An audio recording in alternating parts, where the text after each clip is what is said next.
नमस्कार दोस्तों, career classes के यूट्यूब चैनल में स्वागत है आप सभी का। तो आज के वीडियो में हम संख्या पद्धति से रिलेटेड कुछ महत्वपूर्ण पॉइंट आज चर्चा करेंगे संख्या से रिलेटेड। इससे पहले हम इसका 3 पार्ट बना चुके हैं, आप वो वीडियो देख सकते हैं। इससे पहले हम संख्या के बारे में, प्राकृत संख्या, पूर्ण संख्या और पूर्णांक के बारे में हम बेहतरीन ढंग से चर्चा कर चुके हैं। आज उसका जो भी कुछ बचा है उसको हम 2 मिनट चर्चा कर लेते हैं। फिर उसके बाद हम सम संख्या, विषम संख्या, भाज्य संख्या, अभाज्य संख्या और भी परिमेय है, अपरिमेय है, बहुत सारी संख्या, सह अभाज्य संख्या, उस सब पर हम चर्चा करेंगे। तो चलिए, प्राकृत संख्या जो हम पढ़े थे तो उसमें एक तरह से और क्वेश्चन आता है। पहला तो क्वेश्चन आपको बताए थे कि सबसे छोटी क्या है, सबसे बड़ी क्या है, क्या प्राकृत संख्या पूर्ण संख्या हो सकता है या पूर्ण संख्या प्राकृत संख्या हो सकता है, इसके बारे में हम बता चुके हैं। आज जो है अगर इस तरह से भी क्वेश्चन आता है कि अगर जैसे ए और बी क्या है, यार कोई छोड़ दीजिए, ए और बी 2 प्राकृत संख्या है। क्या है? प्राकृत संख्या है। अगर पूछ दे कि ए और बी कोई प्राकृत संख्या है तो इससे 5 क्वेश्चन बनता है। कैसे? तो देख लीजिए। पहला बनेगा कि क्या a प्लस बी बराबर प्राकृत संख्या होगा? a प्लस बी प्राकृत होगा? तो हाँ होगा। क्या हो जाएगा? हाँ। कैसे? अगर मान लीजिए 4 प्लस यहाँ पे 5 दे दें, 4 और 5 क्या है? प्राकृत है। तो 5 और 4 9 आएगा, तो ये 9 भी क्या है? प्राकृत संख्या है। समझ गए? इस तरह से 2 में देख लीजिए, अगर पूछ दे कि a माइनस बी प्राकृत होगा तो a माइनस बी प्राकृत नहीं होगा। क्यों नहीं होगा? अगर मान लीजिए यहाँ पर अगर 4 माइनस 2 देते हैं तो 2 आया, ये तो ठीक है कि प्राकृत संख्या है। लेकिन अगर 5 माइनस 10 दे दे तो क्या होगा? ये भी प्राकृत है, ये भी प्राकृत है, लेकिन क्या आएगा? यहाँ पे -5 आएगा। हम बताए थे कि जिसका मान अगर एक प्लस रहे एक माइनस रहे तो विपरीत चिन्ह रहता है, तो हम क्या करते हैं? घटाते हैं। और अगर प्लस और माइनस रहे तो जिसका मान ज़्यादा रहता है उसको हम पीछे में रखते हैं। तो यहाँ पे माइनस का मान ज़्यादा है तो माइनस है। -5 प्राकृत है? आप ही बताइए। -5 प्राकृत संख्या है? नहीं ना, ये क्या है? पूर्णांक संख्या है, इसीलिए ये नहीं हो जाएगा। क्या हो जाएगा? नहीं। समझ गए इतना? अगर 3 में पूछ दे कि a गुना बी प्राकृत संख्या होगा तो ये क्या होगा? हाँ। कैसे? तो अगर 4 गुने 5 करेंगे हम तो कितना हो जाएगा? 20। 10 गुने 2 करेंगे तो कितना हो जाएगा? 20। अगर 12 गुने 13 करेंगे तो इस तरह से जो भी आएगा वो क्या आएगा? हमारा मतलब प्राकृत संख्या आएगा। ठीक है।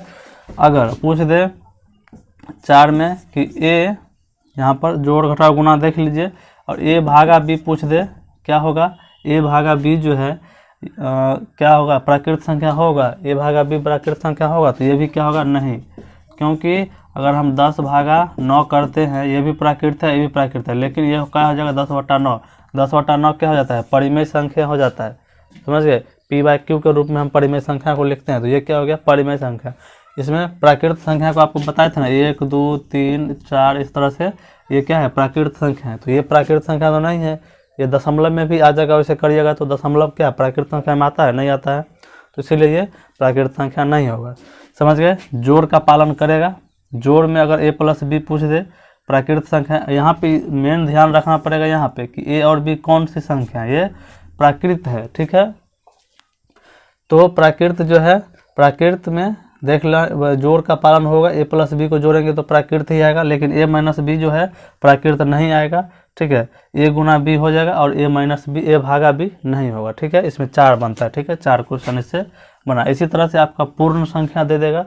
पूर्ण संख्या में भी दे देगा कि a और b कोई 2 पूर्ण संख्या है, तो उसमें भी सेम होगा। a माइनस बी का पालन नहीं होगा, ये होगा, ये होगा और ये नहीं होगा। ठीक है।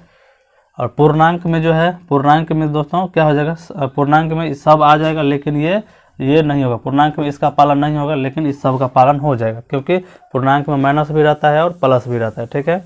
याद रखेगा। इस तीनों जो संख्या हम पढ़ा दिए थे उस पर हम बात कर लिए। अब हम अगले संख्या पे चलते हैं। चलिए,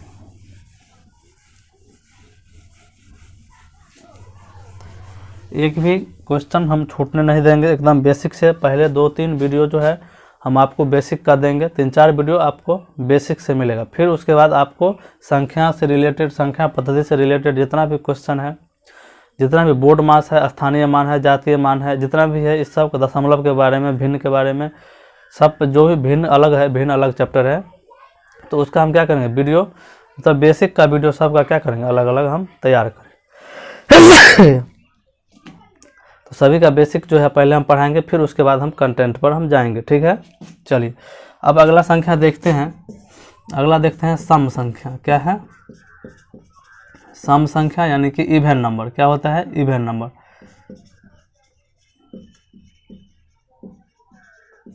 इवन नंबर।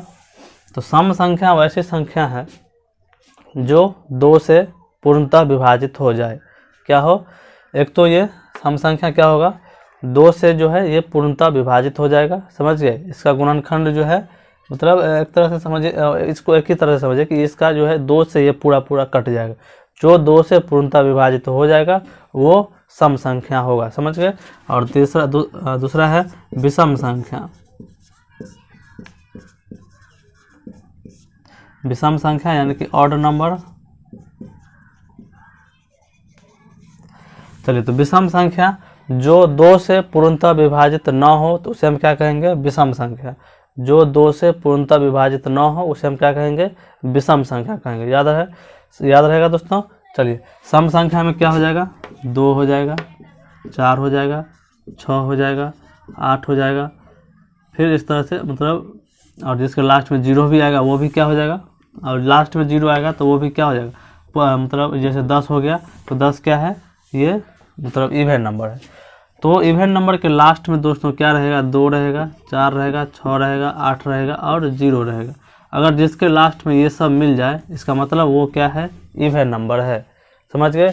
और जिसके लास्ट में जो है 1 मिले, 3 मिले, 5 मिले, 7 मिले, 9 मिले, अगर ये रहे लास्ट में तो इसका मतलब वो क्या है ऑड नंबर है। अगर आपको कितना बड़े से बड़ा संख्या दे दे, ऐसा पूछ दे कि ये कौन सा इवन नंबर है कि ऑड नंबर है, तो इस सब को हमें ध्यान नहीं देना, बस लास्ट के इकाई स्थान का ध्यान देना है कि इकाई का स्थान क्या है। अगर इकाई का स्थान 1, 3, 5, 7, 9 से रहे तो वो ऑड नंबर होगा। अगर इकाई का स्थान 2, 4, 6, 8, 0 रहे, इस सब में से कोई एक रहे तो वो क्या हो जाएगा इवन नंबर हो जाएगा, समझ गए। तो ये क्या है ऑड नंबर है। अगर दे दे 4, 6, 9, 3, 2, 5, 7, 2, इस संख्या को पूछ दे कि ये क्या है ऑड नंबर है कि इवन नंबर है, तो हमें क्या करना है इकाई स्थान देखना है। इकाई स्थान क्या है 2 है, तो 2 है तो क्या हो जाएगा ये इवन नंबर हो जाएगा। क्या हो जाएगा इवन नंबर यानी कि सम संख्या। और ये विषम संख्या, इसमें कोई दिक्कत नहीं है। पूछ दे सबसे छोटी सम संख्या तो 2 और सबसे बड़ी तो मतलब अपरिमित। सबसे छोटी विषम संख्या तो 1। सबसे छोटी विषम संख्या क्या होगा 1, समझ गए। इतना याद रहेगा, कोई दिक्कत नहीं। चलिए अब आगे बढ़ते हैं। तो चलिए दोस्तों, चलिए अब आगे देखते हैं। आगे हम पढ़ेंगे भाज्य संख्या और अभाज्य संख्या। तो भाज्य संख्या को हम यौगिक बोलते हैं और अभाज्य संख्या को रूढ़ भी बोलते हैं। तो पहला देख लीजिए, पहला है भाज्य। भाज्य बोलिए या इसको यौगिक बोलिए, यौगिक संख्या। और दूसरा है अभाज्य संख्या। अभाज्य बोलिए इसको, या फिर इसको रूढ़ संख्या बोलिए। क्या रूढ़ संख्या। ये हो गया प्राइम नंबर।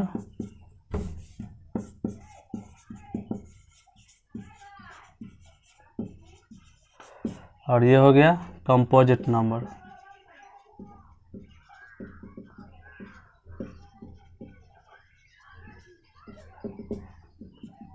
चलिए, तो अब भाज्य संख्या और अभाज्य संख्या सकते हैं। भाज्य को हम यौगिक संख्या कहते हैं और अभाज्य को हम, दूसरा नाम इसका रूढ़ संख्या भी है।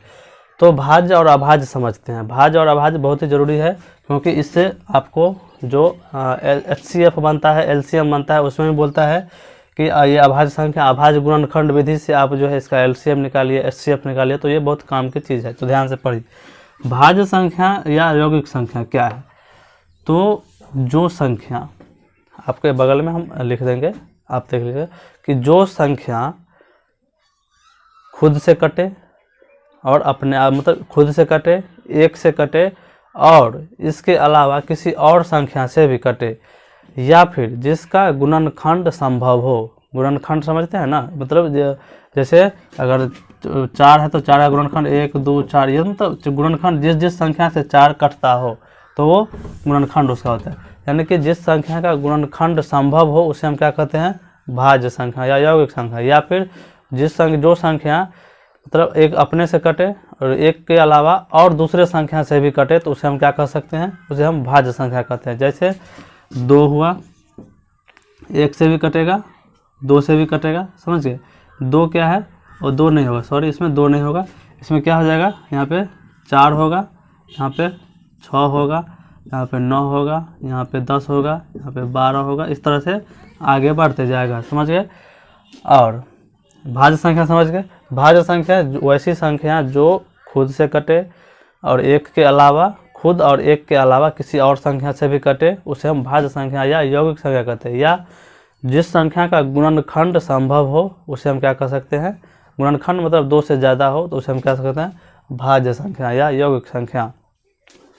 तो भाज्य संख्या का उदाहरण देख रहे हैं, 4 है, 6 है, 9 है, 10 है, 12 है। 4 देख लीजिए, 4 जो है 1 से भी कटेगा, 2 से भी कटेगा और 4 से भी कटेगा। देखिए 2 से मतलब ज़्यादा इसका गुणनखंड है, यानी कि 2 से ज़्यादा गुणनखंड हो, ठीक है।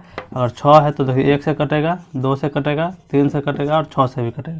तो क्या है, 1 से 2 से ज़्यादा इसका गुणनखंड है तो उसे हम क्या कहेंगे, भाज्य संख्या या यौगिक संख्या। चलिए अब अभाज्य संख्या या रूढ़ संख्या देखते हैं, या प्राइम नंबर। वैसी संख्या जिसका गुणनखंड सिर्फ और सिर्फ 2 हो, जिसका गुणनखंड कितना हो, सिर्फ 2 हो। या वैसी संख्या जो खुद से कटे या और 1 से कटे, उसके अलावा किसी से भी नहीं कटे, उसे हम क्या कह सकते हैं, अभाज्य संख्या। जैसे 2 हुआ, 2 के बाद 3 हुआ, 5 हुआ, 7 हुआ, 11 हुआ, 13 हुआ, इस तरह से आगे बढ़ेगा। तो देख लिया, अभाज्य संख्या या रूढ़ संख्या वैसी संख्या है जो अपने आप से कटे और 1 से कटे, उसे हम क्या कह सकते हैं, अभाज्य संख्या। या फिर जिसका गुणनखंड 2 हो, उससे ज़्यादा ना हो तो उसे हम क्या कह सकते हैं, अभाज्य संख्या। जैसे 2 का गुणनखंड देख लीजिए, एक ही होगा और 2 होगा। 3 का देख लीजिए, एगो 1 से कटेगा, एगो 3 से कटेगा और किसी से कटेगा। 7 देख लीजिए, एगो 1 से कटेगा, एगो 7 से कटेगा और किसी से नहीं कटेगा, यानी कि इसका गुणनखंड सिर्फ और सिर्फ 2 है। या अपने आप से कट रहा है या 1 से कट रहा है तो उसको हम क्या कहेंगे, अभाज्य संख्या या रूढ़ संख्या या प्राइम नंबर। इतना समझ गए। तो एक चीज़ ध्यान दीजिए, देख रहे हैं यहाँ पर, एक चीज़ गौर कीजिए, यहाँ पर देख लीजिए, सबसे पूछ दे कि सबसे छोटी भाज्य संख्या, सबसे छोटी भाज्य संख्या क्या है, तो 4 है। सबसे छोटी भाज्य संख्या क्या है, 4। और सबसे छोटी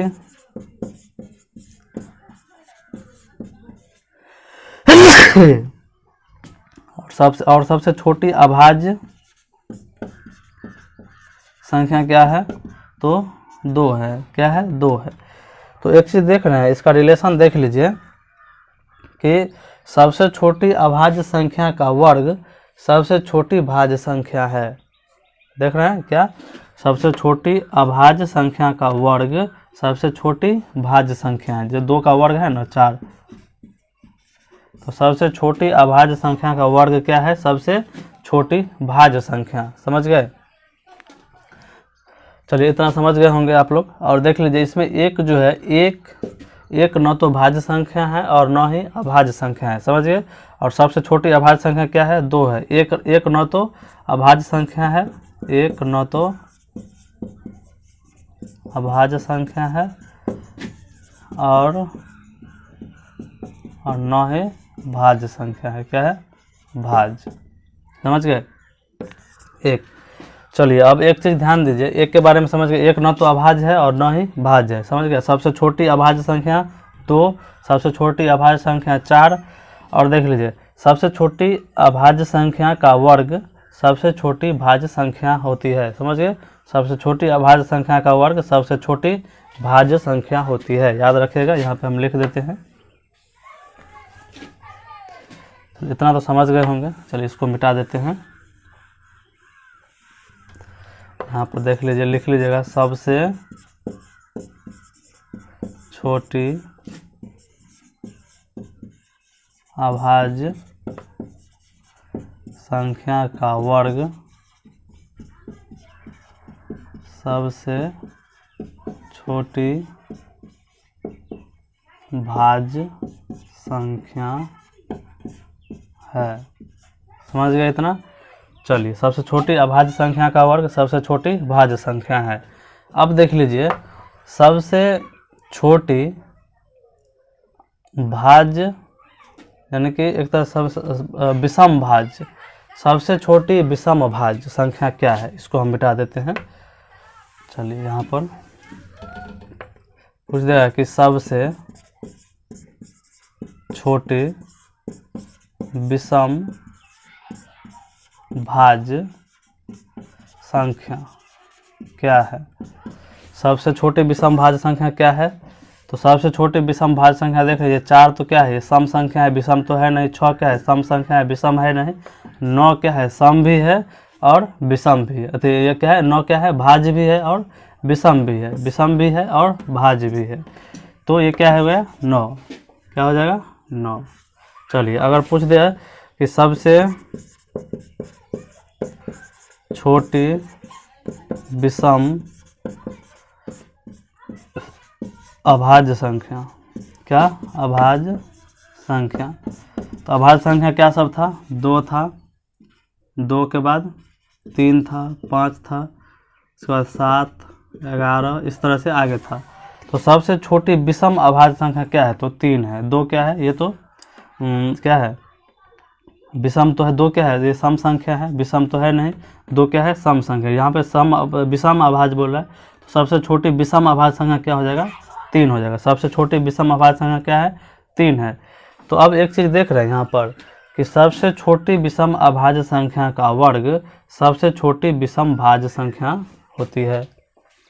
यानी कि सबसे छोटी विषम अभाज्य संख्या का वर्ग सबसे छोटी विषम भाज्य संख्या होती है। समझ गए? सबसे छोटी विषम अभाज्य संख्या का वर्ग सबसे छोटी विषम भाज्य संख्या होती है। समझ गए? यहाँ पे लिख लीजिएगा, सबसे छोटी विषम अभाज्य संख्या का वर्ग सबसे छोटी विषम भाज्य सबसे छोटी विषम भाज्य संख्या होती है। आपको किसी भी तरह से पूछ सकता है। समझ गए? तो ये याद रखेगा। समझ गए? इतना चीज़ समझ गए होंगे। अगर पूछ दिया कि लगातार 4 विषम भाज्य संख्या का जोड़, लगातार 4 भाज्य संख्या का जोड़, तो भाज्य संख्या पता रहेगा तब ना। पूछ दिया कि लगातार 5 अभाज्य संख्या का जोड़ क्या होगा, और पूछ दिया कि लगातार 5 विषम संख्या का जोड़ क्या होगा, लगातार 5 सम संख्या का जोड़ क्या होगा। तो ये सब चीज़ आपको ध्यान रखना पड़ेगा कि क्या होती है, संख्या के बारे में जानना जरूरी था। आज विषम संख्या, सम संख्या समझ गए। तो एक चीज़ और समझिए, इतना इसमें तो कोई दिक्कत नहीं होना चाहिए, इसको हम मिटा देते हैं। अब एक चीज़ देख लीजिए, सम संख्या का रूप क्या होता है। सम संख्या और विषम संख्या, एक चीज़ और याद रखिए, विषम संख्या। सम संख्या का रूप जो होता है कैसे होता है, x होता है एक, x + 1, x + 3, x + 5, x + उसके बाद 7, इस तरह से होता है, बढ़ता है। ठीक है। और विषम संख्या क्या होता है, एक x होता है, तो x + फिर x + 2, x + 4, x + 8, x + 6, फिर x + 8, इस तरह से आगे बढ़ता है। ठीक है। देख रहे हैं यहाँ पर अगर x के जगह पर 1 रखेंगे तो 1 और 1 कितना हो जाएगा, 2, फिर 1 रखेंगे तो 1 और 3 4, फिर 1 रखेंगे तो 1 और 5 6, इस तरह से क्या है, ये सम संख्या आते जाएगा। अगर विषम संख्या के लिए यहाँ पे 1 रखेंगे तो 1, 3, यहाँ पे 1, 5, यहाँ पे 7, इस तरह से आगे बढ़ते जाता है। तो अगर पूछ दे कि लगातार 5 विषम संख्याओं का, ऐसे क्वेश्चन दे दे कि लगातार 5 सम संख्या का जोड़, 5 छोड़ दिए, यहाँ पे हम हल्का कर देते हैं, 3 कर देते हैं, क्या, 3 जोड़ 27 है। क्या है? 27 है। तो लगातार 3 सम संख्याओं का जोड़ है, तो संख्या ज्ञात करें। या सबसे उसमें पूछा जाएगा सबसे बड़ी संख्या और सबसे छोटी संख्या ज्ञात करें। पहले संख्या निकाल लेते हैं, तो संख्या ज्ञात करें। तो लगातार 3 सम संख्या का जोड़ 27 है। तो 3 सम संख्या हमें पता है, इसमें तो पता नहीं है कि लगातार कौन है, तो इसमें हम x वाला लेंगे। सम संख्या का मतलब जो फार्मूला, मतलब इसका जो एक रूप है सम संख्या का, वो तो हमें पता है कि x+1 हो गया एगो x+3 और एगो x+5। 3 संख्या लेना है, 3 बोल रहा है तो 1 2 3 हम ले लिए, जो इसका योग कितना है? 27 है। ठीक है, तो देख लीजिए, इसमें अंक वाले को 1 2 3, इसको 3x जोड़ लिए और प्लस अंक वाले को एक साथ जोड़ लेंगे। 3 1 4 और 5 9 बराबर 27। तो 3x बराबर क्या हो जाएगा? 27 माइनस 9। 3x बराबर 27 में से 9 घटाएंगे तो 7 8 9 कितना हो जाएगा? यहाँ पे 18 कितना हो जाएगा? 18 18 और 9 कितना हो जाएगा? 18 2 20 और 7 27 हो गया। 18 9 27। तो यहाँ पे x बराबर कितना हो जाएगा? इसीलिए x बराबर 18/3 यानी कि 6 आ गया x बराबर। तो मान लीजिए वो संख्या क्या है, देख लीजिए 6 आया है। यहाँ पर अगर 6 रखेंगे हम x के जगह पे, तो क्या आएगा? 6 + 1 हो जाएगा 7। फिर x के जगह पर क्या है? 6 है, तो 6 3 9। फिर x के जगह पर 6 रखेंगे तो 6 5 11। इस तीनों संख्या को जोड़ दीजिएगा तो 27 आएगा। 11 और 9 कितना हो जाएगा? 20 और 7 27 हो गया। इस तरह से क्वेश्चन पूछ देता है। अगर पूछ देगा कि 7 इसमें सबसे छोटी जो है, इस तरह से क्वेश्चन दे देगा, बोलेगा सबसे छोटी संख्या क्या हो गई? सबसे छोटी 7 और सबसे बड़ी 11। समझ गए? तो इस तरह से आपका क्वेश्चन आएगा। तो इस रूप हम बता दिए इसका कि सम संख्या का रूप x+1 x+3 x+5 इस तरह से होता है, और विषम संख्या का रूप क्या होता है? x x+2 x+4 x+6। इस तरह से आगे बढ़ते जाता है। तो चलिए दोस्तों, इस वीडियो में इतना ही। वीडियो अच्छा लगे तो लाइक सब्सक्राइब और शेयर जरूर करें। अब अगले वीडियो में हम परिमेय संख्या और अपरिमेय संख्या और स्थानीय मान के बारे में हम चर्चा करेंगे। तो चलिए, धन्यवाद।